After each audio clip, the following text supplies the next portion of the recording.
instruirnos esta mañana por medio de tu palabra. Ayúdanos, capacítanos para toda buena obra. Es nuestra petición en Cristo Jesús. Amén y amén.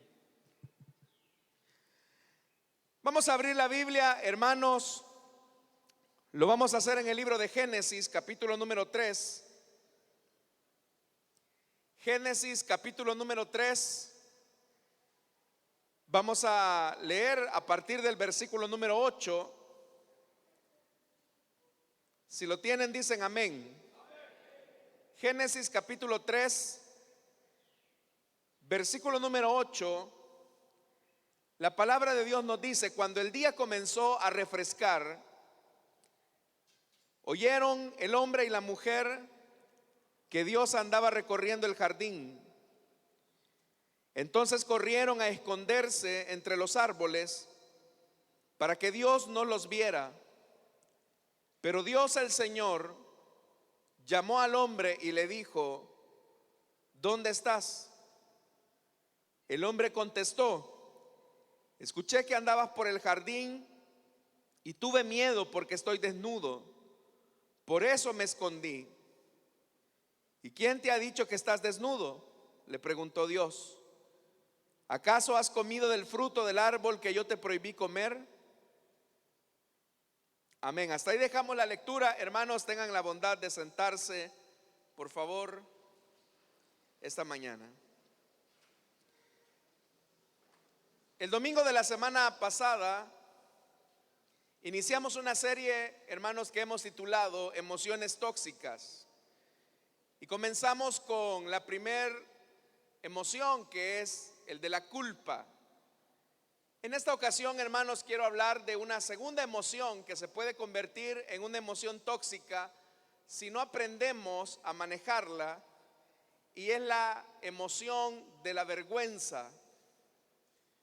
A lo largo de toda la Escritura observamos que la experiencia de la desnudez está íntimamente relacionada con la humillación. De hecho, hermanos, que cuando los ejércitos en el Antiguo Testamento capturaban soldados del ejército enemigo, a ellos se les exponía en cautividad y los llevaban desnudos, porque un prisionero desnudo es un prisionero dócil, que está avergonzado, pero que también está humillado.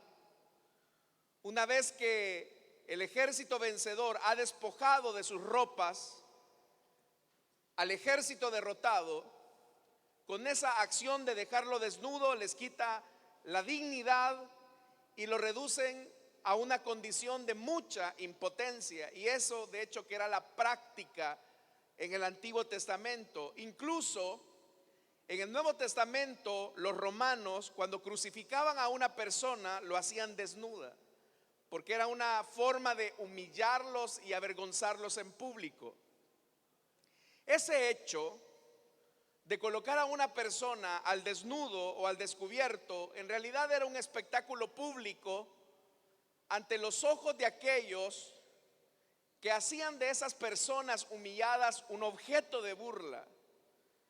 Como lo digo, en la antigüedad era una forma de castigar de manera severa a una persona, despojándolo totalmente de sus vestimentas. Y obviamente ninguna persona, ninguno de nosotros en el momento actual quisiera caminar desnudo en las calles. Y precisamente de la misma forma en que los ejércitos del Antiguo Testamento o incluso el Imperio Romano en el Nuevo Testamento despojaban de sus ropas a las personas para humillarlos, avergonzarlos, en realidad notamos nosotros, hermanos y hermanas, que esta condición de vergüenza no tuvo su origen en la mesa militar de algún ejército que creaba algún tipo de estrategia o táctica contra el enemigo. Satanás trató por todos los medios de generar vergüenza y culpa en los seres humanos una vez ellos transgredieran la voluntad de Dios. Lo que nosotros, hermanos y hermanas, descubrimos es que en realidad Adán y Eva no se avergonzaban de su cuerpo, no se avergonzaban de su desnudez. Porque quiero decirle algo, la primera vez que aparece en la Biblia la palabra vergüenza, curiosamente aparece en un sentido positivo.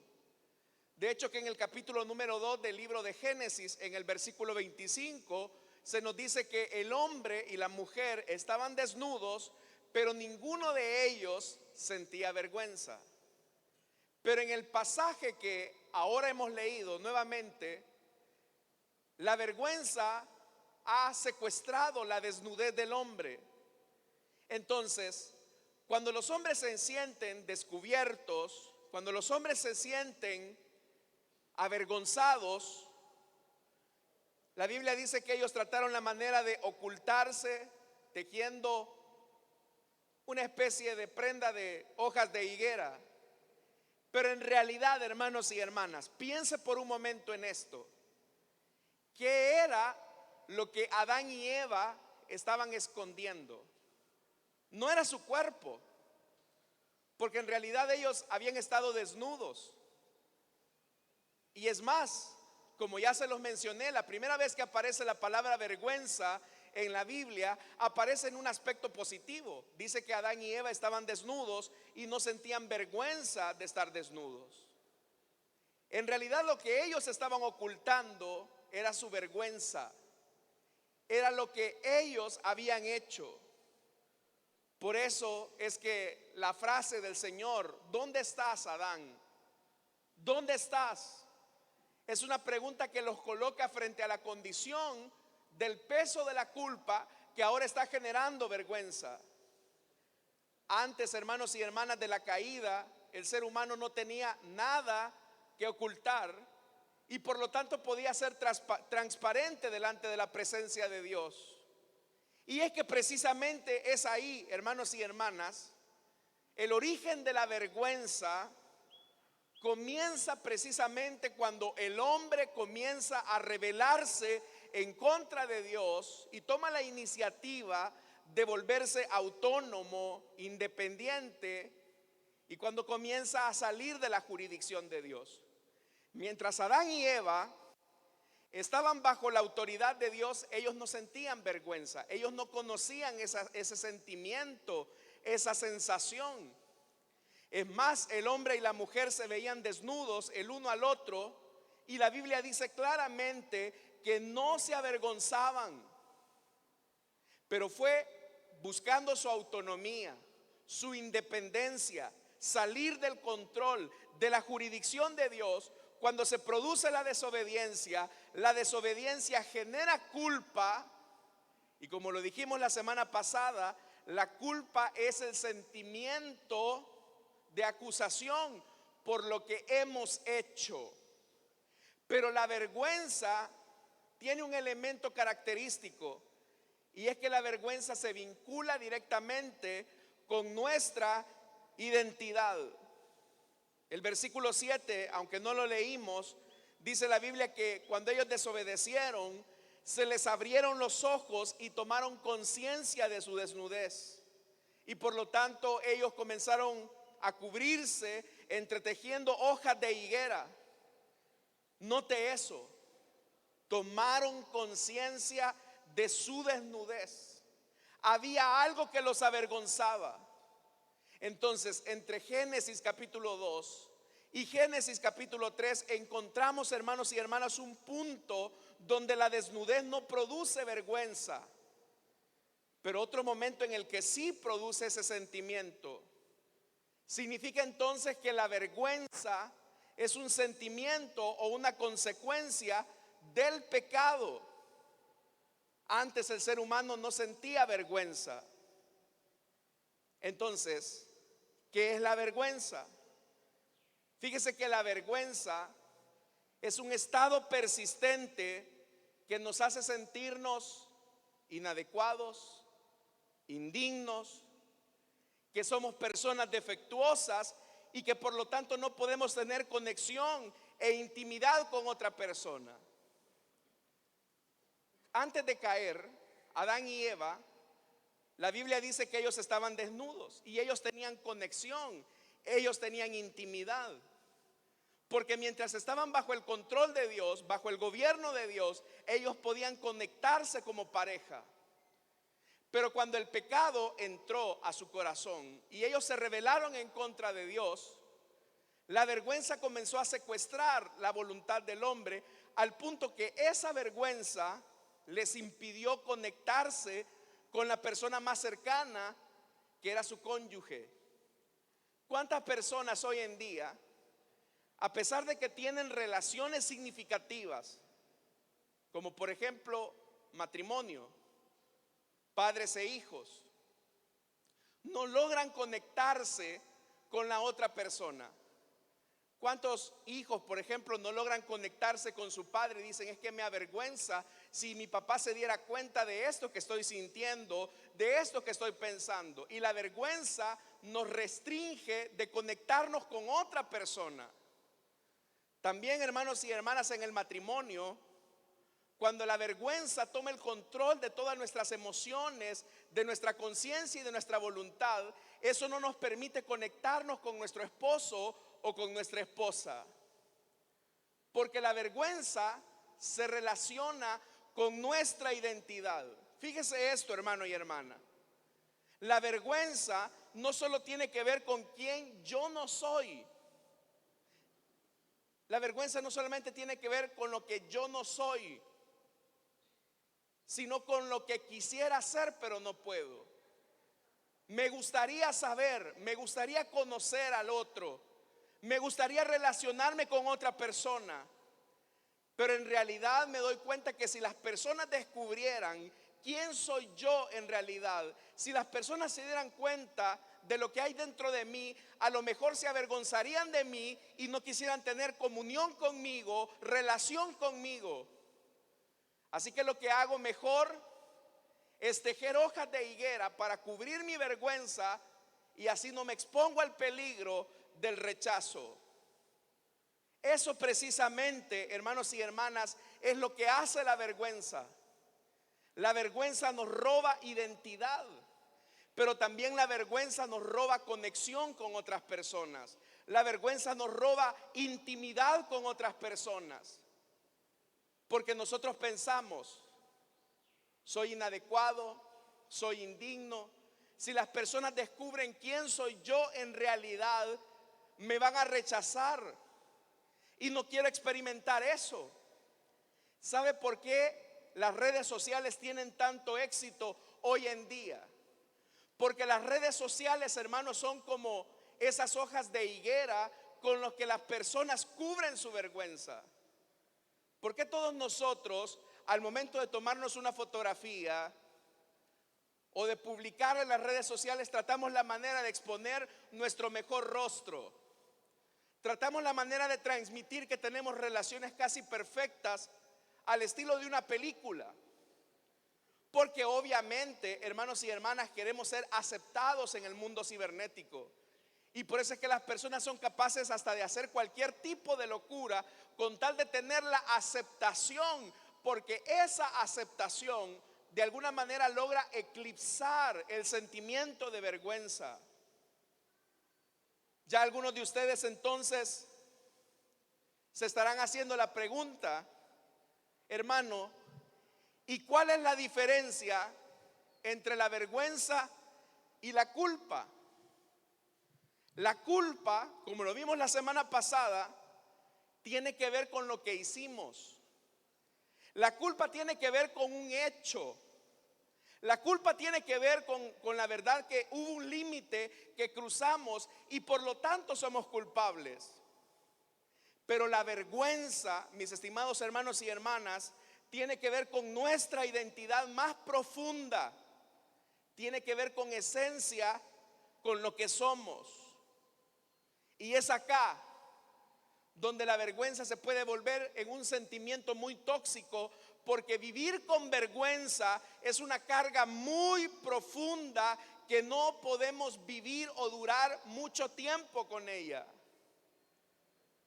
Tener ese sentido, ese sentimiento de indignidad, que soy inadecuado, que no soy muy valioso, que no merezco nada. Ese sentimiento que me produce que soy no tan agraciado, o si las personas descubrieran cuáles son mis intereses y cuáles son las partes más dañinas o heridas de mí, a lo mejor me van a rechazar. Tener ese sentimiento arruina cualquier relación, porque ya le dije, cuando nosotros no quitamos la vergüenza de las relaciones más significativas de un ser humano, eso no nos permite tener una conexión real con esa persona. Y por eso es que muchos matrimonios, a pesar de que tienen muchos años de vivir juntos, no logran conectarse con su cónyuge, precisamente por eso, porque la vergüenza le sigue robando la conexión con el otro. ¿Qué va a pensar mi esposo si se da cuenta que tengo esta debilidad? ¿Qué va a pensar mi esposa si se entera que tengo esta situación difícil, este trauma que no he logrado superar? ¿Qué va a decir? ¿Qué van a decir mis padres si yo les confieso tal o cual cosa? Y ya les digo, hermanos y hermanas, vivir con vergüenza es una carga muy pesada que poco a poco va envenenando la alegría y la satisfacción que solamente Dios nos puede dar. Por eso tenemos que aprender a manejar la vergüenza, porque vamos a partir de una realidad acá. Todos los que estamos acá somos pecadores. ¿Cuántos pecadores hay acá? Todos los que estamos acá hemos pecado y somos culpables delante de Dios. Pero también eso que hemos hecho nos avergüenza. Y en realidad, hermanos y hermanas, es importante que entendamos que la vergüenza, al igual que la culpa, no necesariamente es un sentimiento negativo, es neutral. Pero antes de definir cuál es la vergüenza buena de la vergüenza mala, es importante que la diferenciemos de otros sentimientos. Por ejemplo, la vergüenza no se debe de confundir con la pena o el bochorno o una situación embarazosa. Vamos a ponernos en un plano de amigos. Aquí somos amigos, ¿verdad, hermanos? Amigos y hermanos. Y estamos en confianza. ¿Cuántos hemos tenido alguna situación de la cual nos apenamos, nos avergonzamos o hemos estado en una situación embarazosa? Por ejemplo, le voy a contar algo, pero esto solamente porque somos amigos. Solo porque somos amigos y sé que no le van a decir nada a nadie. Pero en una ocasión, no les voy a decir cuándo, pues el Señor en su misericordia me permitió subirme a este púlpito, predicar la palabra de Dios, sentir la presencia de Dios, ver cómo las personas se convertían. Y yo estaba muy feliz por todo lo que Dios estaba haciendo ese día en esa predicación.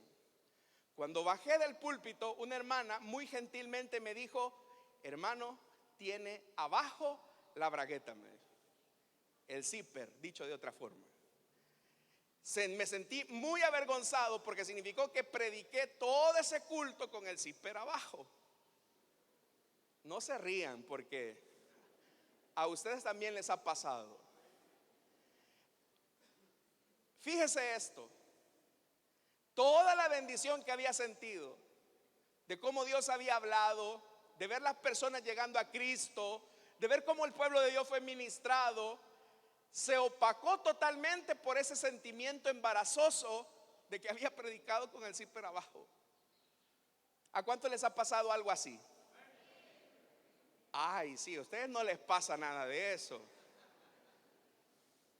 ¿O cuántos han ido caminando de repente, hermanos, por la calle y van llegando quizás a este lugar y de repente huele mal, huele raro?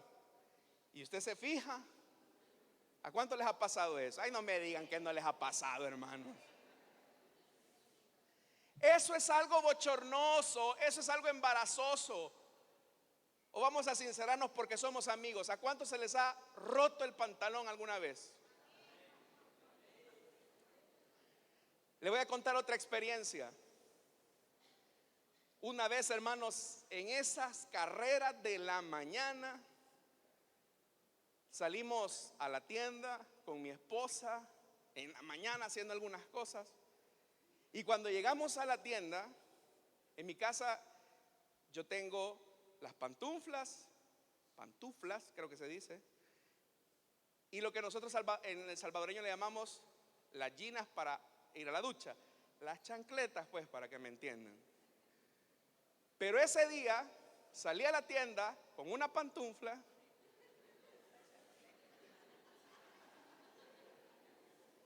ya usted ya sabe lo demás. Yo solo veía que me saludaban, buenos días, hermano. ¿A cuánto les ha pasado eso? Lo felicito por valiente, hermano, porque dice la verdad. Los demás no, tienen una educación y un cuidado pulcros que ni en el Palacio de Buckingham tienen ese protocolo.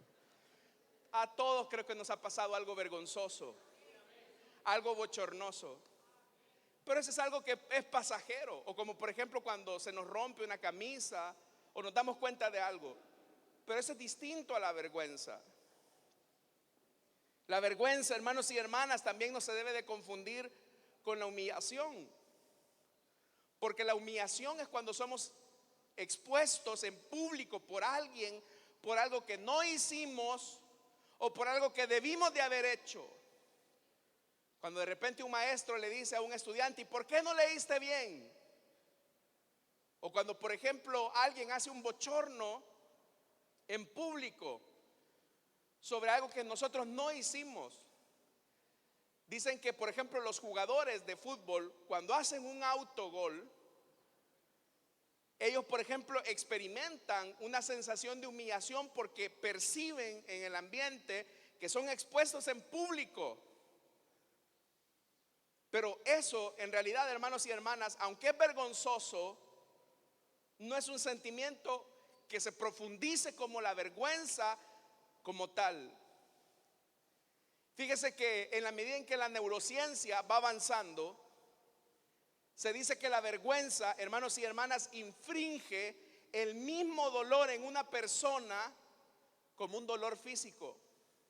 Las mismas neuronas que actúan cuando una parte de nuestro cuerpo está dañada, está lastimada, son las mismas neuronas que se activan cuando una persona tiene una vergüenza profunda que no logra superar. En el cerebro se activan las mismas neuronas. Entonces por eso es que es importante hacer la diferencia. Pero como yo le dije, hay dos tipos de vergüenza. Hay una vergüenza que es saludable. Hay una vergüenza que es saludable, y es cuando nos damos cuenta de que no somos las personas que Dios nos diseñó para ser. Cuando usted percibe en su identidad que no es la persona que debería de ser y a lo cual Dios lo llamó, eso produce en usted cierta vergüenza. Cuando por ejemplo vemos a Jesús como el modelo de perfección, y cuando vemos a Jesús como lo que Él espera de nosotros, eso nos lleva a experimentar un punto de vergüenza que nos hace recapacitar que fuimos diseñados para muchas cosas, que fuimos diseñados para Dios, para lograr grandes cosas en la vida, pero que a causa de nuestra desobediencia fuimos despojados de esa capacidad de alcanzar el propósito de Dios. Entonces cuando una persona dice: bueno, me doy cuenta que no soy lo que Dios quiere que yo sea, me doy cuenta que hay muchas cosas que Dios tiene para mí, pero que no las he alcanzado a causa de mi desobediencia, a causa de lo que yo hice, esa voz poco a poco nos va llevando al arrepentimiento. Y sabe algo, hermanos y hermanas, precisamente detrás de la pregunta de Dios en el jardín cuando le dijo: ¿dónde estás?, es Adán. Yo no te llamé para que te avergonzaras. Adán, yo no te llamé para que tuvieras miedo, que va a ser una emoción que vamos a ver la próxima semana. Yo te llamé a algo más. Entonces, una vergüenza bien manejada nos puede llevar al arrepentimiento, porque nos damos cuenta, bueno, no soy lo que Dios espera que yo sea. Y la única manera que yo puedo ser lo que Dios desea que yo sea es ir donde Él. Cuando la vergüenza se vuelve tóxica. La vergüenza se vuelve tóxica, hermanos y hermanas, cuando al igual que Adán y Eva nos ocultamos tras una falsa identidad que esconde nuestra baja autoestima, que esconde nuestro orgullo desmedido. Y eso es bien fácil de notarlo en una persona. Cuando una persona, por ejemplo, hermanos y hermanas, es muy prepotente, es una persona altiva, son sus hojas de higuera que están escondiendo su baja autoestima, su inseguridad. ¿Se ha fijado que hay personas que les gusta hacerse notar? Conozco a una persona que se ofende si, por ejemplo, no la llaman por su título universitario. Él se está escondiendo detrás de ese título universitario. Solo acá en Latinoamérica tenemos esa enfermedad, diría yo, de la titulitis. Licenciado, doctor, ingeniero. Porque nosotros escondemos nuestra baja autoestima detrás de un título. Y es ahí donde la vergüenza se vuelve tóxica. Porque queremos fijar nuestra identidad por lo que hacemos y no por lo que somos. Entonces la vergüenza tiene que ver, hermanos, con nuestra identidad, con el hecho de decir: no soy digno, no valgo nada, no estoy a la altura, y por lo tanto necesito esconderme detrás de otras cosas. Por ejemplo, un marido machista se oculta detrás de ese machismo porque no quiere dar a demostrar su inseguridad, pero es una vergüenza con la que está luchando. Los seres humanos somos hábiles en escondernos. Entonces, ¿cuál es el antídoto contra la vergüenza? En la Biblia hay muchos casos de personas que tuvieron que enfrentar la vergüenza. Pero solamente, hermanos y hermanas, quiero llamar su atención a una persona de quien Jesús hablara de cómo fue capaz de superar la vergüenza por lo que hizo y cómo la vergüenza trató la manera de lastimar su identidad. Le invito a que me acompañe al Evangelio de Lucas, un pasaje bastante conocido, pero que nos va a servir, hermanos y hermanas, para que veamos cómo se supera la vergüenza. ¿Están acá, hermanos? Evangelio de Lucas, capítulo 15. Usted conoce la historia. Un hombre rico que tiene 2 hijos. Versículo 12. Vea lo que le dice el joven el hijo pródigo menor. La parábola debería de llamarse los hijos pródigos, porque los 2 prodigaron. Pero vea lo que dice el versículo 12. Esta fue la decisión del muchacho: papá, dame lo que me toca de la herencia. Eso es lo que dice el versículo 12. Mantenga su Biblia abierta porque vamos a ir por partes. ¿Quién está tomando la iniciativa de salirse de la jurisdicción, del control y del dominio del padre? Es el hijo. Ese muchacho está tomando la decisión de salir de la jurisdicción de su padre. Por eso es que dice el versículo 13. Poco después, oiga esto, el hijo menor juntó todo lo que tenía y se fue a un país lejano. Se fue lejos. ¿Lejos de quién? ¿Lejos de quién? Del padre. Cuando nos alejamos del padre, lo primero que se comienza a lastimar es nuestra identidad. Y por eso es que dice: vivió desenfrenadamente. ¿Y qué pasó? Derrochó su herencia. derrochó su herencia, pero esa fue su decisión. Ahora, después de ser un muchacho rico, acaudalado, de buen apellido, ahora se ha quedado sin nada. Y es ahí donde él comienza a experimentar una vergüenza tóxica. Porque, ok, ya quebré, me quedé sin nada, he derrochado todo lo que el Padre me da. Ese era el momento para regresar a casa del Padre. Ese era el momento para regresar a la autoridad del Padre. Pero la vergüenza tóxica del hijo menor se había convertido en orgullo. Yo no le voy a dar de qué hablar a mi papá si regreso a casa. Y vea lo que dice el versículo 14. Cuando ya lo había gastado todo, sobrevino una gran escasez en la región y él comenzó a pasar necesidad.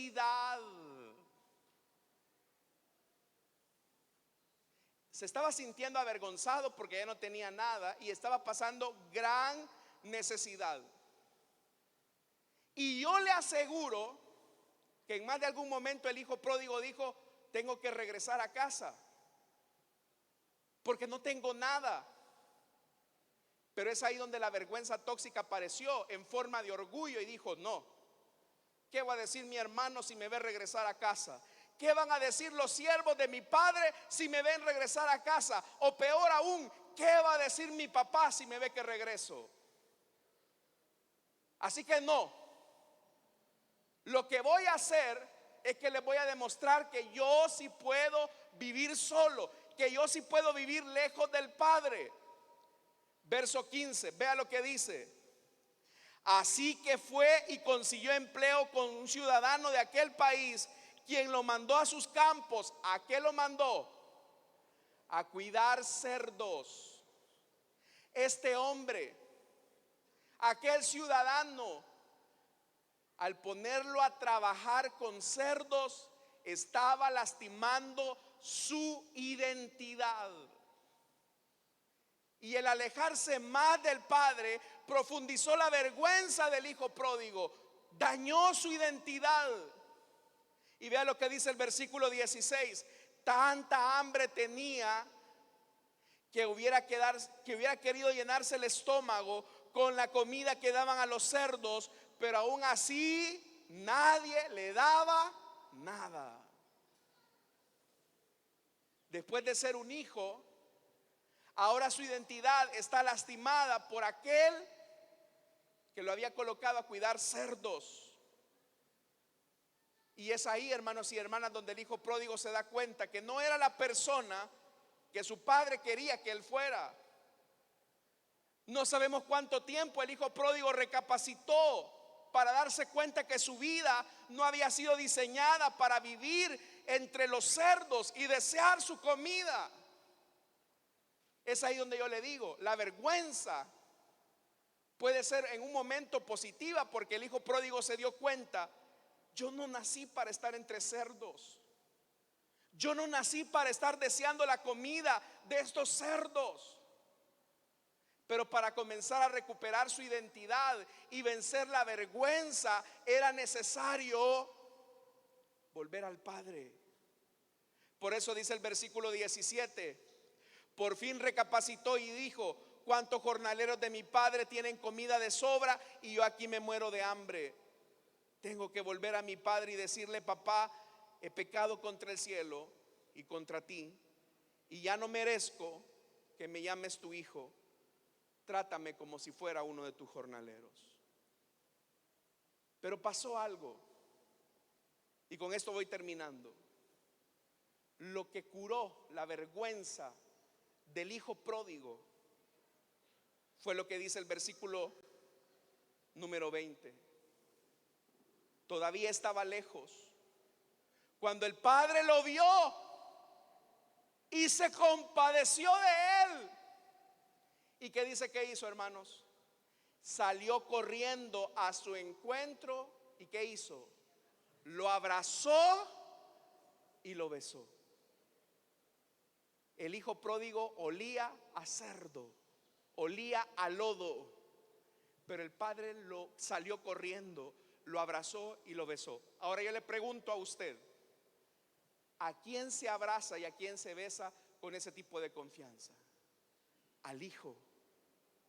El padre lo que le estaba diciendo es: sin importar lo que hayas hecho, sin importar hasta dónde te hayas hundido, tú sigues siendo mi hijo amado. Y por eso es que te abrazo, por eso es que te beso.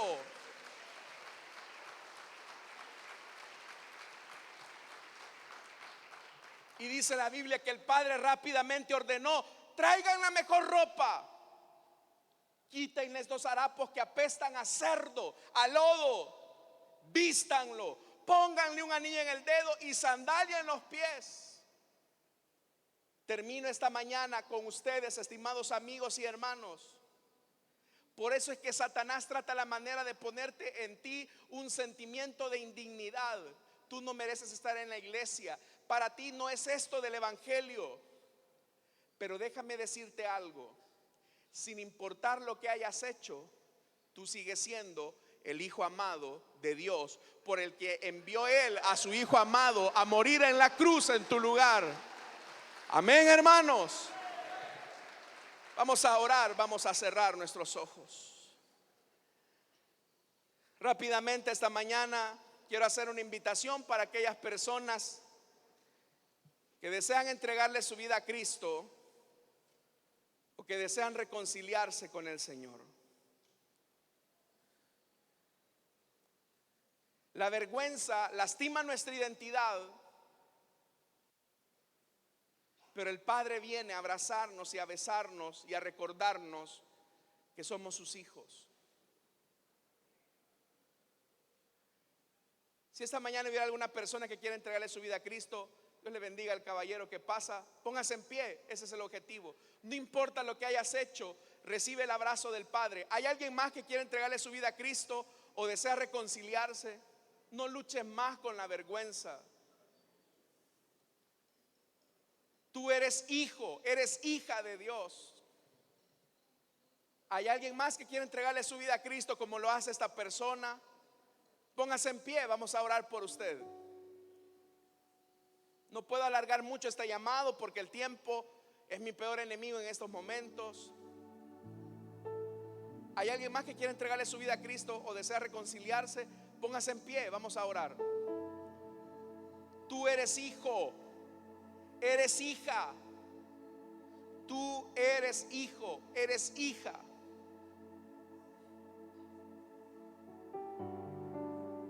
Eres su hijo amado. Si te das cuenta que no eres la persona que deberías ser, pero eso te lleva a Dios, bienvenido a casa.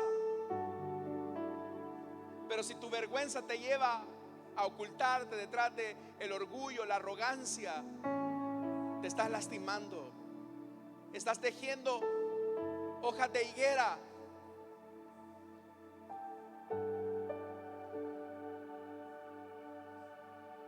Vamos a orar por esta vida. Oremos. Padre que estás en los cielos, gracias te damos, Señor, por esta vida a la que tú hoy la llamas a tu evangelio. Y quita, Señor, su vestidura. Aparta, Señor, su pecado y lo vistes con la preciosa sangre, con ese vestido de justicia y de inocencia de Jesucristo. Te alabamos, Señor, y te bendecimos, porque has roto nuestra vergüenza y has cubierto nuestra desnudez, y estamos agradecidos contigo en el nombre poderoso de Jesús.